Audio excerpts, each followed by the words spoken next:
Teenage Mutant Ninja Turtles Season 3, Episode 18, The Deadly Venom. This is definitely a fun episode, and I think one of my favorite things about it is that they kind of introduced a really big issue, and that's the fact that Karai has now been brainwashed by Splinter, or not by Splinter, but by Shredder. And now that she's under complete control, she's going and attacking pretty much everybody. And by the end of this episode, they have a win, but it's not a solution like we have in a lot of different episodes where they have an issue and then it gets resolved by the end. And in this one, it shows, and I guess it's just because we haven't really had, ever since they got back to New York, we haven't really had a huge thing. We've had like episodes here and there just showing big things. It's like, oh, here's Hun, here's, Bebop and Rocksteady and stuff. But we haven't really had anything where it's like, here's an issue and it's huge. And obviously Karai is still probably, like, at this point is the biggest factor in the storyline that they can kind of run with. And we still have the stuff with what Shredder's going to do in his plan to, kind of take over the entire city in general. But for now, they're just working on it, and the first test subject is Karai, so she's the first really big plot point that we have for Shredder trying to take over the entire city through basically brainwashing. And it was fun to watch them go through this episode. The fights were cool. Some of the funny moments are definitely pretty cool. Casey had like some good scenes in this one. And Leo in this one definitely had some amazing stuff to him. And it's like, Leo, being Leonardo, he is a leader, so he always gets kind of, first crack at all the cool stuff. So they really stepped into sort of the spiritual side of things from the Ninja Turtles. And I definitely love that.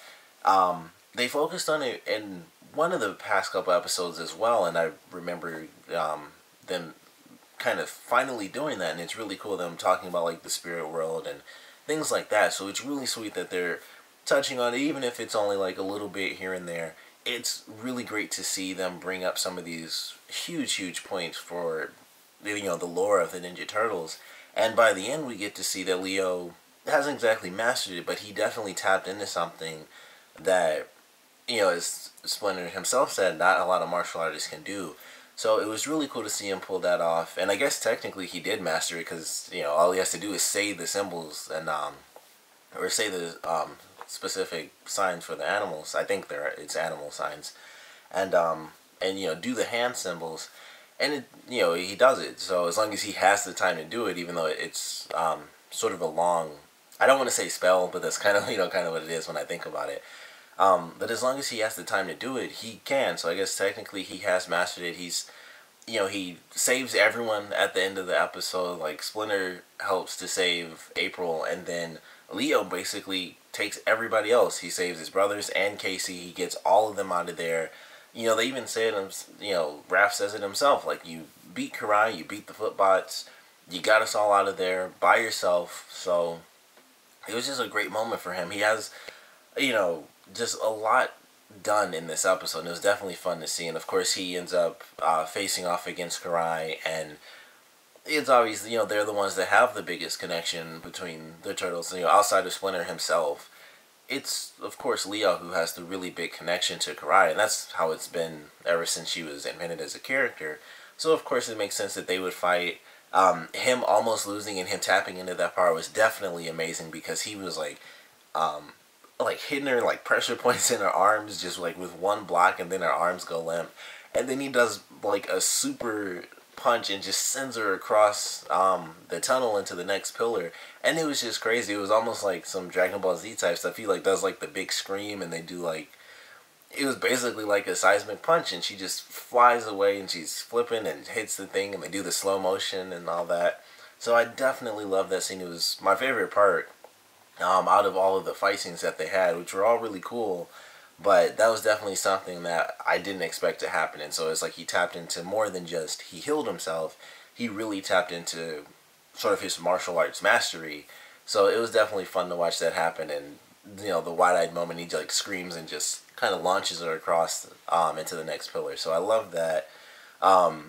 Leo and Donnie getting poison was definitely funny when they gave Donatello like the pineapple head. I just thought that was really funny. It didn't last as long as I kind of hoped it would, because I just thought it looked really funny. And they even carried it on to the next scene with Leo and Donnie running, And so Leo comes into the scene. I was like, I really hope that Donnie still has the pineapple head, and he did. And I was like, it's cool that they at least kept it running for, as long as they did. So I definitely loved that. Like I said, the fight scenes, even before that, were definitely pretty cool. The one that Casey had against the Footbots, that was one of my favorite scenes this episode, too, where he was just like, riding his bike and stuff, and he's just like, Casey Jones, like, doing his own little song. And then he's like, he gets surrounded. I'm like, man, he's going to get taken out. He beats them all up, and he's like, you better robo-check yourselves. And then he just goes back to doing his little song and stuff. And then he officially meets Karai in this episode, which is also a great moment. And he's like, I don't know if I want to defeat you or ask you out and stuff. So it was really funny. Like, even his first introduction, it was like, we haven't officially met, but I like what I'm seeing. And it was just, Casey Jones being Casey Jones. So it was really funny. The fight was pretty cool and fairly intense, and we got to see Karai, like, that was when we first got to see her do, like, just her arms, and she didn't completely transform. So that was kind of cool, too, to actually get that, where she's trying to, like, whip her arms at him and stuff like that. So I love that concept. They kind of did introduce the fact that she can kind of release even smaller snakes. So I thought that was a cool concept that they added in this episode. At least, I can't remember them doing that beforehand, where she releases smaller snakes. So I thought that was definitely pretty cool. Like, she can release, smaller snakes of herself when you kind of think about it, and they carry the poison that she has. So that was definitely cool. And, like I said, Casey and Karai finally meeting was funny. April kind of being taken out early on in this episode, I thought was fairly interesting, because it kind of just, kind of took her out of things, and she didn't really get the chance to face off against Karai, which I really enjoy when they get to face off, because April, being the one who is still in training as, martial artist, it's always really fun to see them go up against each other, because it's like Karai, who has had all this training, and then April, who's still in training, and then April, each time they fight, April lasts a little bit longer, so it's always really fun to watch her advance. And it did kind of suck that she was taken out, and especially because she was having the visions and everything, and I was like, okay, she's going to be able to warn them, and she'll still get taken out. I figured that, like, Karai would end up coming after her first, but I thought it kind of sucked that she was taken out pretty much in the beginning of the episode. But I think they kind of did that as a way to lead to the fact that the team does really get split up, and it leads to that big moment for Leo, because they didn't really have the time to come up with this big plan, because April was taken out, she wasn't able to warn anybody, and then Casey was taken out, and he was able to warn them, but they'd already been split up by that time, because April had already been there, so they had Donnie there, and Leo there as well, so it wasn't the whole team, and they had already been split up. So it definitely led to some good stuff within the episode, but I still would have loved it if April was taken out after a fight with Karai. Like, we got to see her last even longer, especially against Karai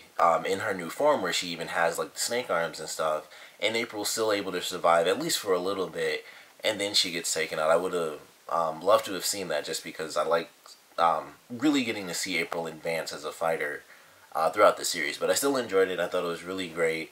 Her father was, like, really freaking out in this episode, and so it's like he's going back and forth, like, she'll have gone to the hospital. It's like she's, it's his daughter, so it makes perfect sense that he was going back and forth. And then I was just thinking, like, when Splinter did actually save her, he was like, oh, thank you, because he was really freaked out at the end, like, oh, I was wrong, I should have just took her to the hospital. And Splinter was like, no, like, sit down and stuff. And then after he does it, it was just funny to me. Splinter didn't say anything. It was just like, yeah, I know I did great, because I'm Master Splinter. So it was just kind of funny to me, like, seeing him freak out so much, especially towards the end. And Splinter was like, just no, like, you're not going anywhere. You just sit down, because I know what I'm actually doing. So I thought that was kind of funny too, even though it was meant to be really serious. I just found it kind of funny. Like, Splinter didn't exactly get mad at him, but I don't know, it was just like what I was seeing, just how the way I saw it was really funny to me. But I love this episode. It was a nice, interesting ending. Like I said, it wasn't a solution exactly, and they tend to do that when it's the main plot. It's, they can't just solve it, otherwise it wouldn't be like the big season finale moment when they solve it. But I definitely loved it. It was like, Leo's still worried about Karai, and then it's like Raph kind of tells him, like, hey, you did this, you did that, you got 4 of us out of there at one time. Or maybe not, all at once, but he got him back to the cave by himself. So it was kind of a nice little ending, and he has this new skill now that the Splinter taught him and stuff like that. So it was definitely cool.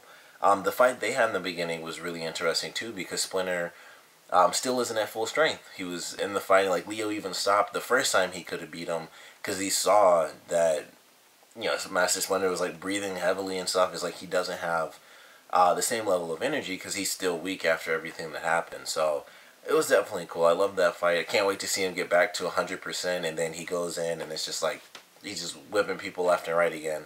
But great episode.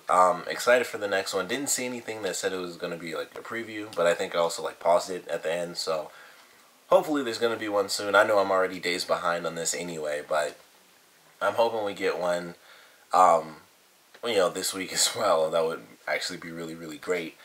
But I definitely want to know what you guys thought about this episode, so please comment below. Let me know your favorite parts, your least favorite parts, and what do you guys think about them in this episode really introducing one of the big, sorry about that, one of the big spiritual things from the Ninja Turtles. We have like the healing stuff. Like I said a few episodes ago, I can't remember exactly which episode it was, but they really did tap into sort of the spirit world aspect of things.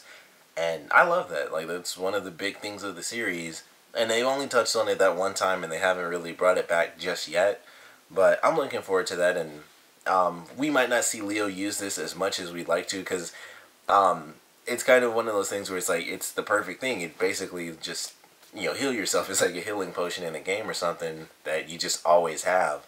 But it's the time that it requires to use it that's the issue. So I don't think we'll see it nearly as much as we might think. As useful as it is, it just takes too long. They're dealing with 30, 40 plus foot bots with 4 arms with drills shooting out of them.